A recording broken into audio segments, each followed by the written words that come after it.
বাংলাদেশের জন্য আরও একটি সুখবর নিয়ে হাজির হয়েছে চীন। বিপরীতে ভারতকে একটি দুঃসংবাদ দিল বেইজিং।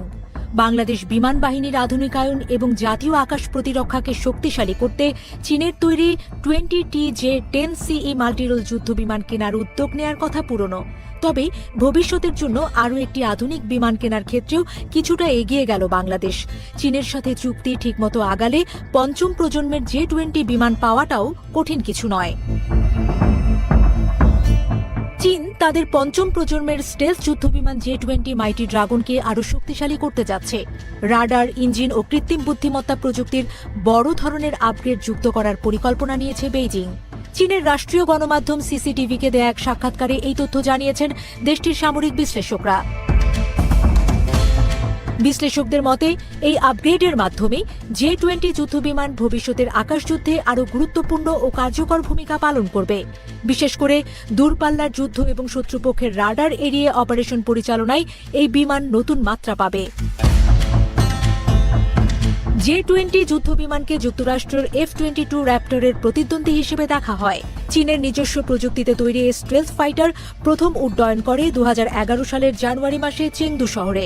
চলতি বছর সেই ঐতিহাসিক উড্ডয়নের 15 বছর পূর্তি হল।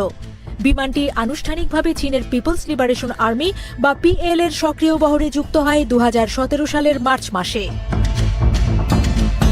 চীনের সামরিক ভাষ্যকার ঝাং শুয়েফেং জানান, J-20 ইতিমধ্যেই স্টেলথ ড্রোন এবং আকাশভিত্তিক আগাম সতর্কীকরণ বিমানের সঙ্গে সমন্বিতভাবে কাজ করছে। এই সমন্বিত যুদ্ধ ব্যবস্থা আধুনিক আকাশযুদ্ধের ক্ষেত্রে চীনের সক্ষমতাকে আরও জোরদার করছে। J-20 যুদ্ধবিমান নির্মাণ করেছে চেংদু এয়ারক্রাফট কর্পোরেশন। বিমানটির নকশায় এমনভাবে আকৃতি ও আবরণ তৈরি করা হয়েছে যাতে রাডার ধরা পড়ার সম্ভাবনা কমে যায়। এতে রয়েছে রাডার শোষণকারী আবরণ, অভ্যন্তরীণ অস্ত্রবহন ব্যবস্থা, সুপারসোনিক ক্রুজ ক্ষমতা, উন্নত কৌশলগত ম্যানুভারিং এবং অত্যাধুনিক অ্যাভিওনিক্স। বিশেষজ্ঞদের মতে ভবিষ্যতে J-20 এর সবচেয়ে বড় উন্নয়ন হবে এর অভ্যন্তরীণ প্রযুক্তিতে। রাডার সিস্টেম এবং ইনফ্রারেড সার্চ অ্যান্ড ট্র্যাকিং ব্যবস্থার কার্যকারিতা আরও বাড়ানো হবে। একই সঙ্গে বিমান থেকে নিক্ষেপযোগ্য এয়ার টু এয়ার ক্ষেপণাস্ত্রের পাল্লা আরও দীর্ঘ হবে। সেগুলোর এন্টি জ্যামিং ক্ষমতা আরও শক্তিশালী করা হবে। ইঞ্জিন প্রযুক্তিতেও বড় পরিবর্তন এসেছে। শুরুতে J-20-তে রাশিয়ার তৈরি স্যাটার্ন AL-31 ইঞ্জিন ব্যবহার করা হতো। পরে 2021 সালে চীন নিজস্বভাবে তৈরি WS-10C ইঞ্জিন যুক্ত করে। বর্তমানে এই যুদ্ধবিমানে ব্যবহৃত হচ্ছে আরও উন্নত WS-15 ইঞ্জিন, যা চীনের বিমান ইঞ্জিন প্রযুক্তিতে একটি বড় অগ্রগতি হিসেবে ধরা হচ্ছে। ভবিষ্যৎ আপগ্রেডের অন্যতম গুরুত্বপূর্ণ দিক হবে কৃত্রিম বুদ্ধিমত্তার সংযোজন।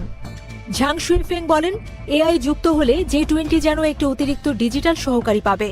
এই প্রযুক্তি পাইলটকে সিদ্ধান্ত নিতে সহায়তা করবে, বিশেষ করে মধ্যম ও দীর্ঘপাল্লার যুদ্ধ এবং দৃষ্টিসীমার বাইরে সংঘটিত সংঘর্ষে বিমানটির সর্বোচ্চ সক্ষমতা কাজে লাগানো সম্ভব হবে। চীন বর্তমানে J-20 এর একাধিক সংস্করণ পরিচালনা করছে।